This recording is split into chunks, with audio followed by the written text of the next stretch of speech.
when the HOA demanded a key to my private lakefront gate for community access.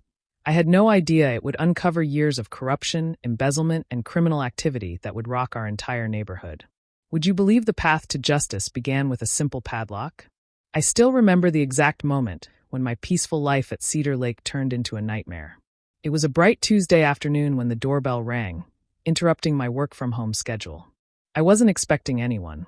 Through the peephole, I spotted Jennifer Wilson, the Maple Springs HOA president, standing on my porch with her arms crossed.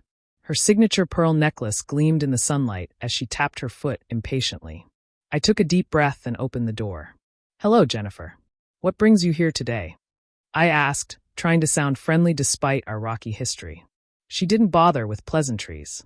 "The board had an emergency meeting last night about your new gate," she announced, her voice sharp enough to cut glass.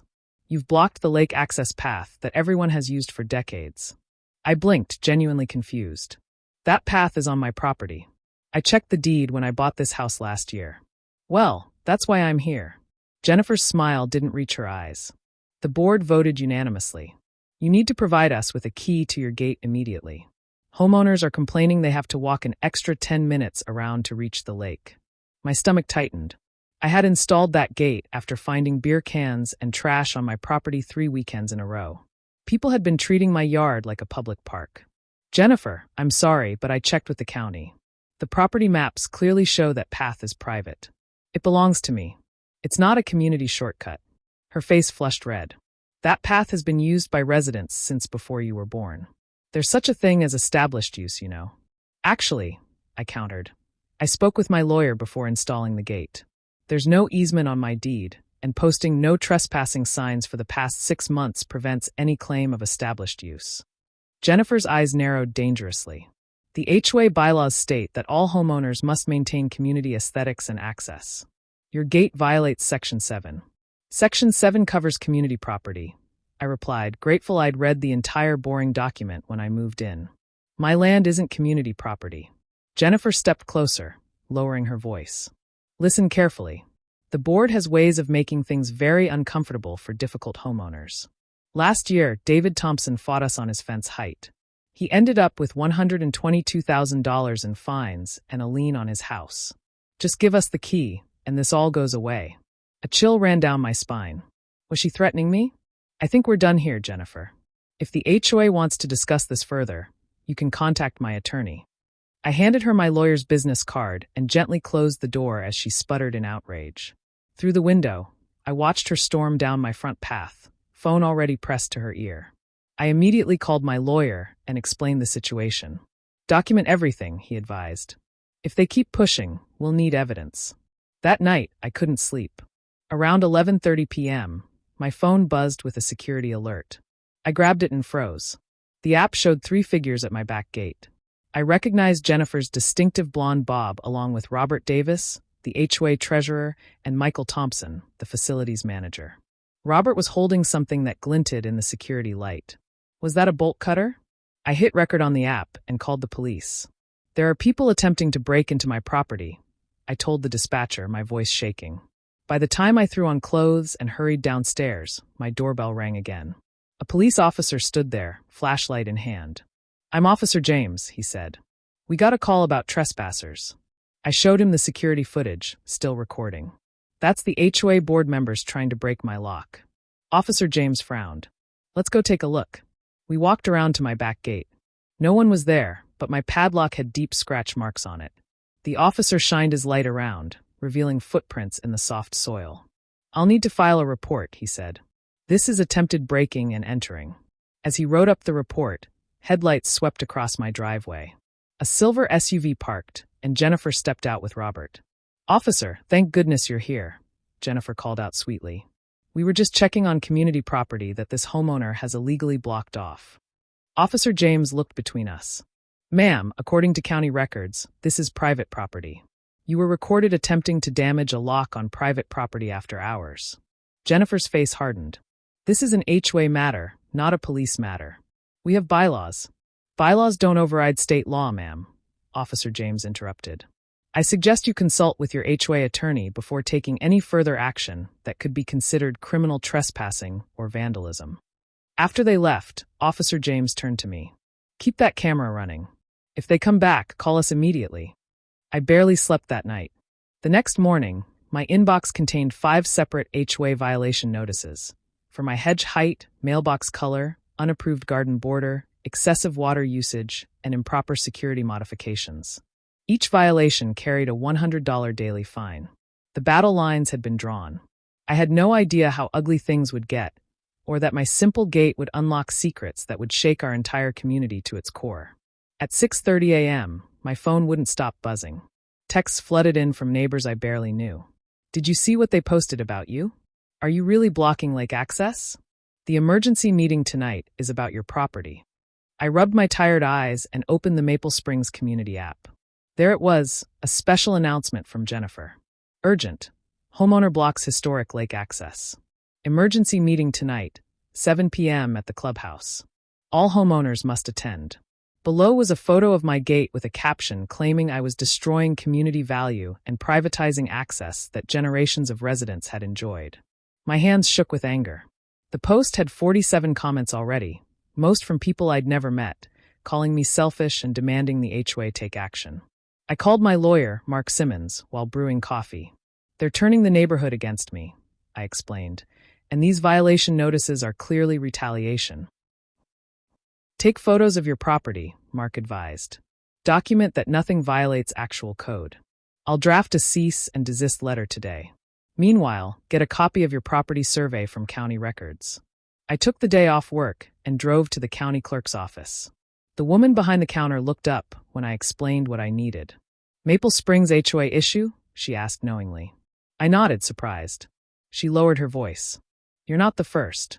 The HOA has tried claiming private lakefront properties as community access for years. They even attempted to alter the county zoning maps back in 2018. My jaw dropped. "They what?" "It got rejected, but they keep trying," she said, printing my property records. "Here's your deed, survey, and property tax history. See this line? It clearly shows your property extends to the lake shore with no easements or right-of-way markings." Armed with official documents, I felt more confident. I spent the afternoon taking dated photos of my perfectly compliant property features, then filming a walkthrough of the path to prove it was within my property lines. At 4:30 p.m., I returned from picking up groceries to find my gate lock destroyed. A shiny new padlock had replaced mine, with a note taped nearby. "Community access restored. Contact HOA office for your key." I stood there in shock, grocery bags hanging from my hands. They had actually destroyed my property in broad daylight. I called the police immediately. Officer Reynolds arrived, this time a different officer from the night before. He photographed the damaged lock, the replacement, and the note. "This is vandalism and criminal trespassing," he confirmed. "Would you like to press charges?" "Yes," I replied without hesitation. "And I want a restraining order against the board members." As Officer Reynolds wrote his report, my elderly neighbor Grace Mitchell shuffled down the path from her adjacent property. Her face looked worried beneath her gardening hat. "I saw them," she whispered. "Jennifer, Rob, Robert, and that handyman they hired. They used bolt cutters around noon. I have it on my bird-watching camera." I could have hugged her. "Grace, would you be willing to tell the officer what you saw?" She nodded firmly. "I'm tired of their bullying. They threatened to fine me last month because my bird bath was an unapproved water feature. I've had that bird bath for 23 years. Grace's testimony and video evidence strengthened my case considerably. Officer Reynolds promised to follow up with the HOA board members. "We need to question them today," he said. "Destruction of private property is a serious offense." As the police car pulled away, my phone rang with an unknown number. "This is Robert Davis," said the tense voice of the HOA treasurer. "You've made a serious mistake involving the police. We're prepared to forgive the gate issue if you drop the charges immediately." "You destroyed my property," I replied. "That's a crime, not an HOA violation." "Listen carefully." Robert's voice dropped lower. "Jennifer knows people at your workplace. Your manager plays golf with her husband every Sunday. Think about what matters more, a stupid gate or your career." The threat hung in the air between us. I ended the call without responding, my hands shaking again, but this time with rage rather than fear. I drove to the hardware store, bought the strongest lock they had, and replaced the HOA's padlock with my own. Then I posted new security cameras at different angles and hung a laminated sign. Private property. All trespassers will be prosecuted. Area under 24-hour video surveillance. At 6:45 p.m., cars began filling the clubhouse parking lot for the emergency meeting. I arrived with Mark, my attorney, carrying folders of documentation. The room fell silent as we entered. Jennifer stood at the podium, microphone in hand. Her expression flickered between surprise and fury. "This is a private homeowners meeting," she announced. "Outside parties aren't welcome." Mark stepped forward. "I'm representing my client, who is a homeowner and has every right to attend with counsel." Whispers spread through the room. Many residents looked confused. "Furthermore," Mark continued, addressing the crowd, "this meeting violates your own bylaws requiring 2 weeks' notice for any official HOA meeting. Any votes taken tonight would be invalid and actionable." Jennifer's knuckles whitened around the microphone. "We're simply having an informational discussion about community access." A loud knock interrupted her. Officer Reynolds entered with 2 other police officers. Jennifer Wilson, Robert Davis, and Michael Thompson. Officer Reynolds called out, "We need to speak with you regarding an incident of property destruction reported earlier today." The room erupted into chaos. Residents started shouting questions. Someone near me muttered, "They never told us that path was private property." As the police escorted the board members outside, I noticed Grace slip me a folded paper. I opened it discreetly. "Check the HOA financial reports," her shaky handwriting read. "Lake access, line item 4, $5,000 last year. Where did the money go?" "No maintenance was done." I looked up at Grace, who nodded gravely. Suddenly, I realized this fight wasn't just about my gate anymore. Something much bigger was hiding behind that lock. My phone rang at 6:30 a.m. It was Grace, my elderly neighbor who lived 3 doors down. "They're outside your house," she whispered. "Jennifer and the whole HOA board. They look angry." I peered through my blinds and saw them. 5 people in business casual clothes huddled on my driveway, blocking my car. Jennifer stood in front, arms crossed, tapping her foot impatiently. "Thanks for the warning, Grace," I said, my stomach twisting into knots. I needed to get to work, but this confrontation was unavoidable. I grabbed my phone, opened the recording app, and pressed record. Something told me I'd need evidence of whatever was about to happen. With a deep breath, I stepped outside into the cool morning air. "Good morning," I said calmly, though my heart was racing. "Is there a reason you're all blocking my driveway?" Jennifer stepped forward, her perfect blonde bob not moving an inch despite the breeze. "Remove that police report immediately," she demanded, voice low and threatening.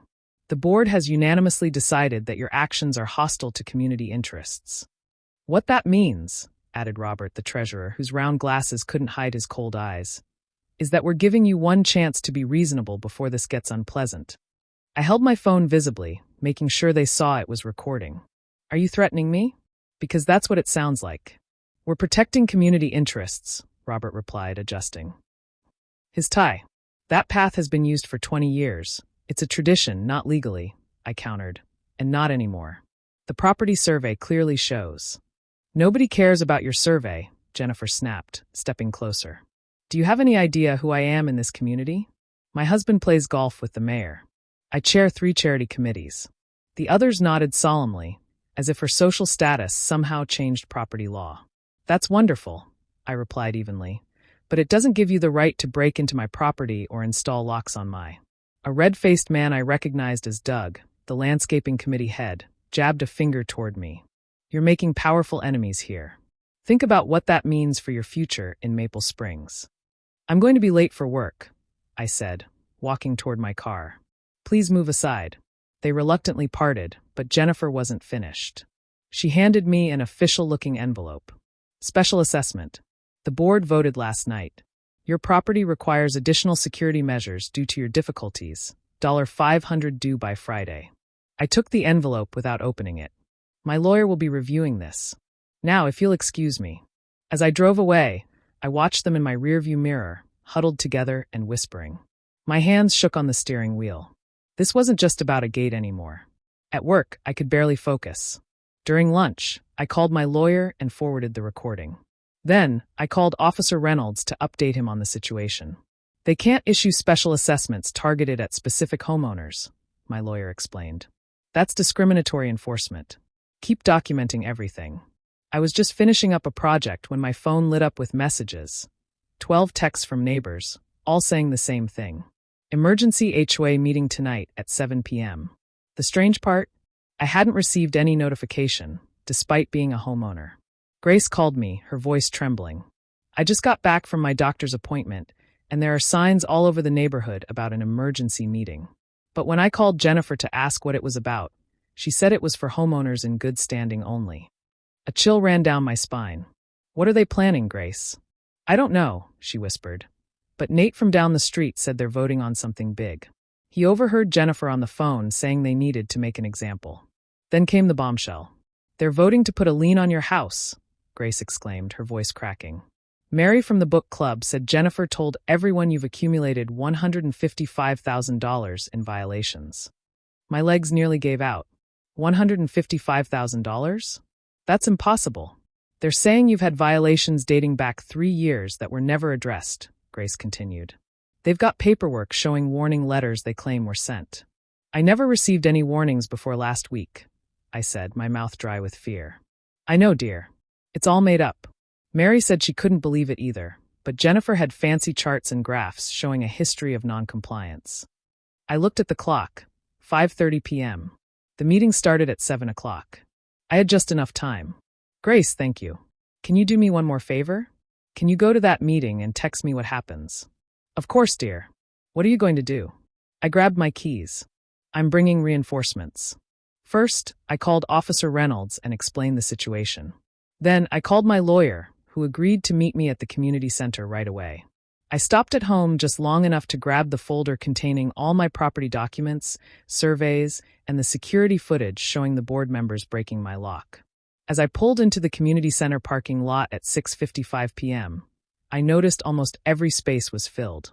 They had rallied the entire neighborhood against me. For a moment, I sat in my car, heart pounding. I'd never been in a fight like this before. I wasn't rich or powerful like Jennifer. I didn't have connections or influence. All I had was the truth and the law on my side. Would that be enough? My phone buzzed with a text from Grace. They're saying terrible things about you. Jennifer is showing pictures of your gate and calling it hostile architecture. Robert is talking about community property values dropping. People are getting worked up. Come quickly. I stepped out of my car just as my lawyer pulled up. Behind him was Officer Reynolds in his patrol car, lights off but unmistakably present. Ready? My lawyer asked, briefcase in hand. I took a deep breath and nodded. Let's go set the record straight. The community center fell silent when we walked in. Over 50 neighbors sat in folding chairs, all eyes turning to stare at us. Jennifer stood at the front beside a projector screen, showing a close-up photo of my gate with angry red circles drawn around it. Her smile vanished when she saw my lawyer. This is a private meeting, she announced loudly, for homeowners only. Perfect, I replied, my voice stronger than I felt. I am a homeowner, and these gentlemen are my guests. Officer Reynolds nodded politely to the crowd. Several people shifted uncomfortably in their seats. My lawyer stepped forward. Before you continue, I should inform everyone that this meeting violates your own HOA bylaws, which require a minimum of 2 weeks' notice for any official vote. Robert rushed to Jennifer's side, whispering urgently in her ear. Her face flushed red. This is an emergency session, she insisted. Special circumstances. What emergency? I asked, looking around the room. A gate that's been in place for months? Or is the emergency that the police are investigating criminal property damage by board members? Murmurs spread through the crowd. I could see confusion on many faces. My lawyer cleared his throat. Additionally, I have documented evidence of harassment, vandalism, fraudulent violations, and discriminatory enforcement targeting my client specifically. Jennifer banged a gavel I hadn't noticed before. This is out of order. We're here to discuss community access to the lake path, which has always been private property, I finished firmly, and I have the surveys and property records to prove it. I held up my folder. A man in the back row stood up. Jennifer, you told us this path was deeded to the community 20 years ago. Jennifer's eyes darted around the room. Well, there's been a traditional easement. No easement exists in the county records, my lawyer interrupted. We checked thoroughly. Officer Reynolds chose this moment to step forward. If I might add something. His calm, authoritative voice quieted the room instantly. I'm currently investigating a case of criminal trespassing and vandalism at this property owner's gate. We have security footage and physical evidence. He held up a plastic evidence bag containing the destroyed pieces of my original lock. We have fingerprints, he said simply. The room erupted.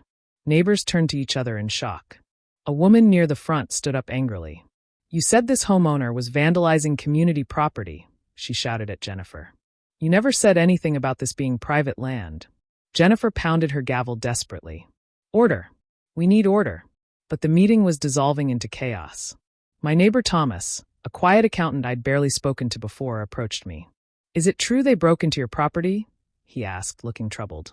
I nodded and showed him the security footage on my phone. His eyes widened.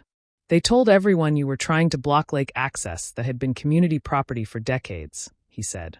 They even added $50 to our quarterly dues last year for lake path maintenance. Something clicked in my mind. Wait, they've been charging everyone for maintaining my private property? Thomas nodded grimly. And they raised it again this year. My lawyer overheard this exchange and made a note. That could constitute fraud, he murmured to me. Across the room, Grace was talking animatedly to a group of elderly neighbors, pointing occasionally in my direction. I could see heads nodding sympathetically. Jennifer, seeing she was losing control, tried a new tactic. This is exactly what happens when outsiders move into established communities, she shouted over the noise. They don't respect our traditions. The room quieted slightly as people turned to look at me. It was a desperate play to the community's fear of change. I took a deep breath and spoke clearly so everyone could hear. I'm not an outsider trying to change things.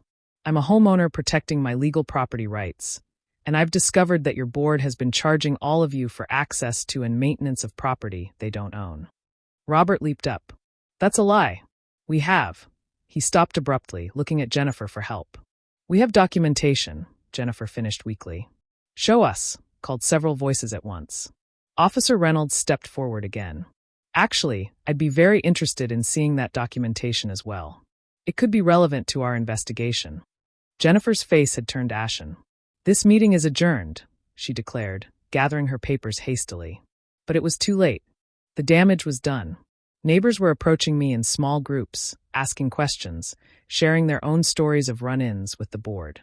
They fined me $200 for having my garbage come out 12 hours early when my daughter was in the hospital.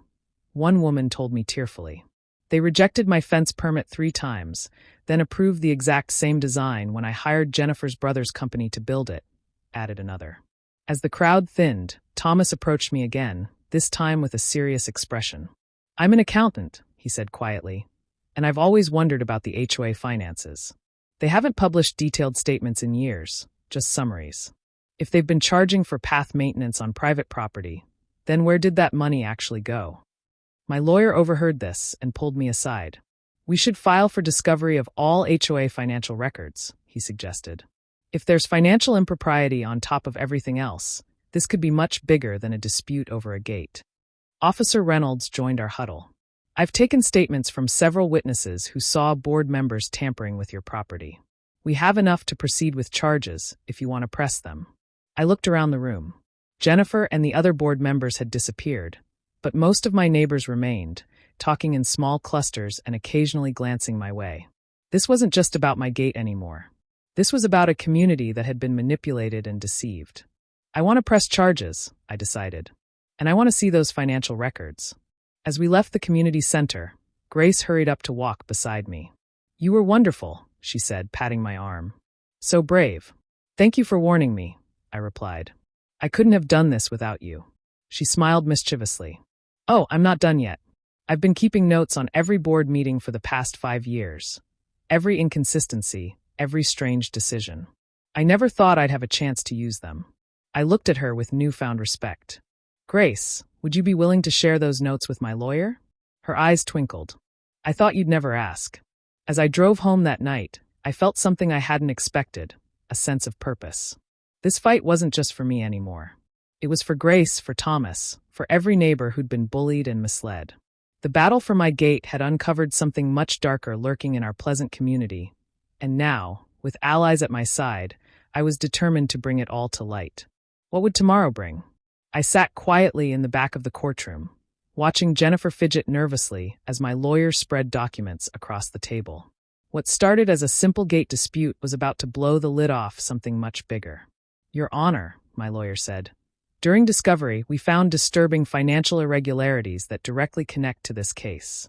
Jennifer's lawyer jumped up. "Objection. This is about a property line dispute, not finances." The judge peered over his glasses. "I'll allow it. These documents were properly submitted during discovery." My heart pounded as my lawyer clicked to the first slide. It showed a glossy HOA brochure with a photo of my lakefront path labeled Community Lake Access. I'd never seen this brochure before. "For 7 years," my lawyer explained, "the HOA has been advertising my client's private property as a community amenity. They've increased dues 3 times, citing maintenance costs for this path." Murmurs rippled through the crowd of neighbors who'd come to watch. Grace, my elderly neighbor, gasped loudly. "Furthermore," my lawyer continued, "we've uncovered payments totaling $127,000 to a company called Lakeside Maintenance LLC. This company has no employees, no website, and no business license. Its bank account, however, shows transfers to Jennifer's personal account." Jennifer's face turned ghostly white. Her lawyer whispered frantically in her ear. Robert, the HOA treasurer, slumped in his seat. Outside during the recess, neighbors surrounded me. "They raised our dues $200 last year for that path," Thomas said, his face with anger. "I had to pick up an extra shift each month to afford it." Grace touched my arm, her eyes teary. "When my husband died, I fell behind on dues. Jennifer threatened to foreclose on my house over $340. Now I know why they needed the money so badly." Detective Wilson approached with a thick folder. "We've been investigating the HOA board for 3 months based on tax irregularities. Your case just gave us the final pieces we needed." When court resumed, Jennifer's lawyer requested a private meeting with the judge. 20 minutes later, the judge returned. "Based on new information, the district attorney is filing criminal charges against Jennifer Lewis, Robert Thompson, and Diane Miller for embezzlement, fraud, and criminal conspiracy. Court officers will take them into custody." As Jennifer was led away in handcuffs, she locked eyes with me. "This isn't over," she hissed. That evening, news vans lined our street. My phone rang constantly. The story had caught fire. A small gate dispute had uncovered years of corruption. A court-appointed administrator called an emergency HOA meeting the following week. The community center was packed. People stood along the walls, their faces showing a mix of anger and disbelief. The administrator laid out the full scope of the fraud. Beyond the path issue, the board had created 6 fake vendor companies that billed for work never performed. They'd skimmed from the reserve fund. They'd even taken kickbacks from the actual landscaping company.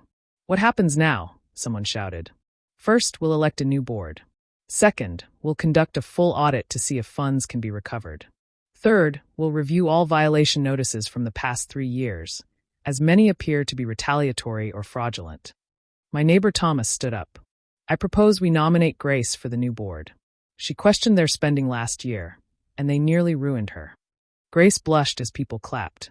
"I'll do it if someone helps me learn the financial parts." "I'm an accountant," said a man I'd never met. "I'll help." As the meeting continued, I slipped outside for fresh air. Detective Wilson followed me. "You should know," he said quietly. "We found a journal in Jennifer's home office. She had a list of problem homeowners with plans to force them out. Your name was at the top, with notes about catching you on violations until you'd be forced to sell." I shivered despite the warm evening. "Why me?" I hardly knew her before the gate issue. "Your property is the largest on the lake." According to her notes, she has a friend who's a developer. They had plans. From inside, I heard cheering. Looking through the window, I saw Grace standing at the podium, her thin shoulders straight with new confidence. The detective handed me a business card. "The DA will call you tomorrow. This case goes deeper than anyone realized. People in high places were involved. Are you ready for that?" I thought of Grace nearly losing her home, of Thomas working extra shifts, of the countless neighbors who'd been bullied and cheated. "Yes," I said, watching the sunset reflect off the lake that had started it all. "Some gates need to stay closed, but the truth? That gate needed to swing wide open." 6 months passed in a whirlwind of depositions, interviews, and court appearances.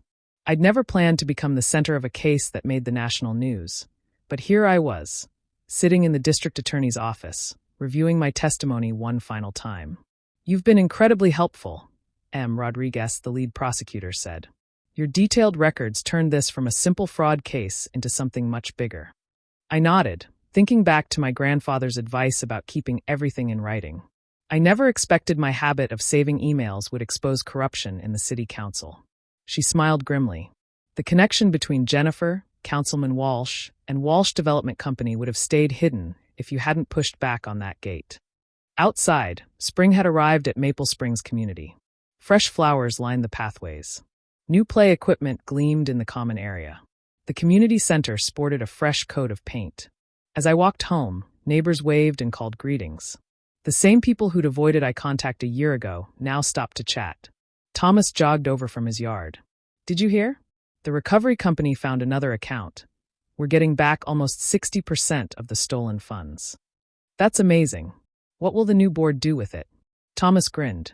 Grace proposed a real community lake access on the north side. It'll be nicer than your path ever was. No offense. None taken, I laughed. At home, I found an official letter from the court. The restitution hearing had been scheduled. Jennifer, Robert, and Diane had all taken plea deals, avoiding jail time but agreeing to significant community service and repayment plans. My doorbell rang. Grace stood there with a folder and a basket of muffins. Board meeting prep, she explained, setting down the muffins. I never thanked you properly for what you did. You're the one who stepped up to lead. She shook her head. For showing me that standing up for what's right matters. I was so scared of them for years that I just paid whatever they demanded. Now I'm helping run things. We spread the documents across my kitchen table. The new board had established clear, fair processes. Violations now required photographic evidence and board review. Financial statements were posted monthly. Every vendor contract had been rebid. How's your gate doing? Grace asked with a twinkle in her eye. Wonderful. Quiet. Boring. Exactly as a gate should be. Later that afternoon, as Grace left, I noticed a moving truck at Jennifer's old house. Her family had relocated after the scandal broke. A young couple with 2 children were directing movers. The little girl spotted me and waved enthusiastically. Despite everything, I felt hopeful for these newcomers. That evening, I attended the monthly HOA meeting, something I'd avoided for years. The community center buzzed with conversation as Grace called the meeting to order. First item, the lake access project. Construction begins next month, and we're under budget thanks to Thomas negotiating with contractors. People applauded as Thomas showed the plans. The new access point would include a fishing dock, picnic area, and kayak launch. Far better than my narrow path had ever been. After the meeting, I lingered, watching neighbors chat in groups. Detective Wilson appeared at my side. Thought you'd want to know, Councilman. Walsh resigned today. The investigation into the development kickbacks is expanding to 3 other council members. Will it never end? I asked, amazed at how far the ripples had spread. He shrugged. Corruption is like a weed. Pull one, find 10 more below the surface. But this neighborhood? You folks pulled the whole root system. As we walked toward the parking lot, he added, by the way, the FBI's Public Corruption Unit has some questions about county zoning officials. Would you be willing to speak with them? I hesitated, thinking of the months of stress, the threatening letters, the vandalism to my house during the height of it all. Yes, I finally said. Some fights are worth having. At home, I walked down to my lake path and unlocked my gate. The water glittered under the moonlight. A year ago, I'd fought for this strip of land out of principle. Now I understood. It had never really been about the gate at all. My phone chimed with a text from Grace. BOR approved your garden expansion unanimously. Congrats. I smiled, remembering how I'd properly submitted the form, included the required diagrams, and presented at the meeting. The system working as it should, fair, transparent, and reasonable. From across the lake came the sound of laughter, a neighborhood barbecue at the community park. Next year, they'd have their own lake access to enjoy. I locked my gate and headed back to the house, stopping to check my mailbox. Inside was a hand-addressed envelope. I opened it to find a thank you card signed by dozens of neighbors. Some people close gates, it read. Others open doors for an entire community. Thank you for being the second kind.